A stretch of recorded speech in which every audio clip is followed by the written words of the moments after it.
Hey everyone, it's Eliza here. I'm an ex-Amish girl from Pennsylvania, and today I want to talk about something that a lot of people are curious about.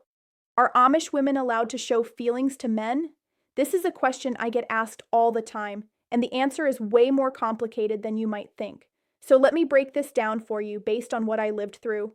First off, let's talk about what showing feelings even means in Amish culture. Because what you think of as normal emotional expression in the outside world, what we call the English world, that's considered way too forward and immodest in Amish communities.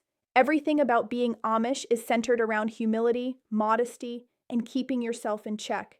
And that goes double for women. Growing up, I was taught from a very young age that emotional expression, especially romantic feelings, should be kept private. You don't go around gushing about liking a boy. You don't giggle with your friends about crushes. You definitely don't flirt openly or make eyes at someone across the room.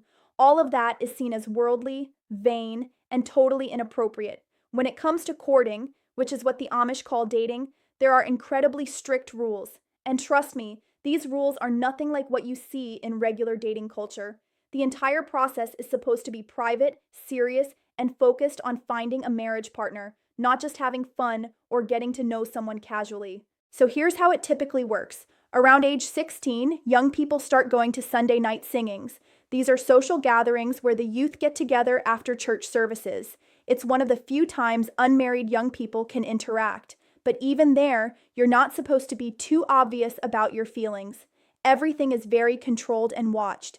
If a young man is interested in a girl, he'll ask if he can give her a ride home in his buggy after the singing. That's basically the Amish version of asking someone out. And here's the thing. The girl can say yes or no, but she's expected to be modest about it. No jumping up and down with excitement. No telling everyone. It's all very quiet and reserved. Now, once a couple starts courting, they're still not allowed to show physical affection in public. No holding hands, no hugging. Definitely no kissing where anyone can see. The Amish believe that love and affection should be completely private. Even after marriage, you rarely see couples being affectionate in public. It's just not done. But what happens when they're alone? Well, some Amish communities practice something called bundling or bed courtship. And yes, it's exactly what it sounds like. A young man would come to the girl's house and they'd lie in bed together, fully clothed, and talk. The idea was that they could get to know each other and have conversations in private. Some families would put a board between them or use bundling bags to keep them separated. The rule was no sex allowed, but they could hold each other and even kiss after a certain point. Now, not every Amish community does this. In fact, many communities have stopped the practice because, let's be honest, it led to a lot of premarital pregnancies. But in some of the more traditional communities, especially in Pennsylvania, it still happens. During these private times, yes, an Amish woman can show her feelings to a man. She can talk about how she feels, she can be affectionate, she can express herself. But it all stays behind closed doors. In public, she's expected to act like nothing is happening between them. The whole relationship is kept secret until they decide to get married. Here's another layer to this. Amish women are taught that submission is part of their role, not just in marriage, but in life. You defer to your father, then to your husband. You don't make a big scene about your emotions because that would be drawing attention to yourself, and that goes against the whole humility thing. But submission doesn't mean you have no voice. Amish women can absolutely express their opinions and feelings to their husbands, especially in private. They're advocates for themselves and their children. But ultimately, the man has the final say in decisions. And in public, the woman shows respect by being quiet and supportive. When I was growing up, I watched the older girls and women very carefully. I noticed that the ones who were happy in their marriages had found a balance. They could express their feelings to their husbands at home, but in public, they maintained that modest, reserved appearance. The women who struggled were the ones who married men who didn't value their input, who saw submission as silence instead of partnership. Now let's talk about emotions beyond romantic feelings. Sadness, anxiety, fear, those kinds of emotions are also supposed to be kept private. Crying in public is frowned upon. If you're upset, you're expected to go off by yourself and deal with it quietly. You pray about it. You talk to close family members maybe, but you don't make a scene. I remember feeling so trapped by this. There were times I wanted to scream or cry or just express what I was feeling inside, but I couldn't. It wasn't allowed. You bottle everything up because showing strong emotions is seen as a lack of faith. If you really trusted God, the thinking goes, you wouldn't be so emotional. Here's what people don't understand. Amish women do have feelings, obviously. We're human. But we're trained from childhood to control those feelings, to keep them hidden, to present a calm and modest exterior no matter what's happening inside.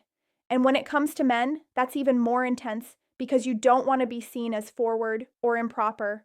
I knew girls who liked boys, but would never, ever let it show. They'd interact at youth gatherings, but they kept everything so carefully neutral. And then sometimes the boy would never even know the girl liked him because she was so good at hiding it.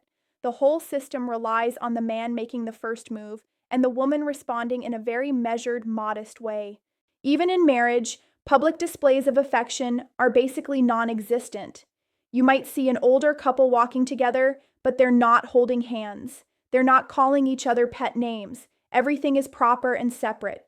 Behind closed doors, sure, couples can be affectionate and express their love, but the moment they step outside, it's back to that reserved, modest behavior. Looking back now, I realize how much pressure this put on women. We were expected to have feelings, to fall in love, to build intimate marriages, but we had to do it all within these incredibly tight boundaries. You couldn't be too forward, but you also couldn't be too cold. You had to find this perfect balance of being interested but modest, affectionate but private, expressive but controlled. And honestly, it was exhausting because feelings don't work like that. You can't just turn them on and off depending on whether you're in public or private, but that's what was expected. So to answer the original question, are Amish women allowed to show feelings to men? The answer is yes, but only in very specific, controlled ways, and almost always in private. In public, you're expected to be modest, reserved, and careful not to draw attention to yourself or your relationship. Your feelings are supposed to be between you, the man, and God. Nobody else needs to see it. It's a way of life that works for some people. Some Amish women are perfectly content with these boundaries, but for others, like me, it felt suffocating. It felt like I could never truly be myself, never fully express what I was feeling without worrying about breaking some unspoken rule. That's one of the reasons I left. I wanted the freedom to show my emotions, to be honest about my feelings, to not have to hide who I was all the time. And now that I'm out, I can do that. But I'll never forget what it was like to live in a world where even a smile at the wrong person could be seen as too much. Thanks for watching, everyone. If you found this helpful, please like and subscribe. I've got a lot more to share about what life was really like growing up Amish. See you in the next one.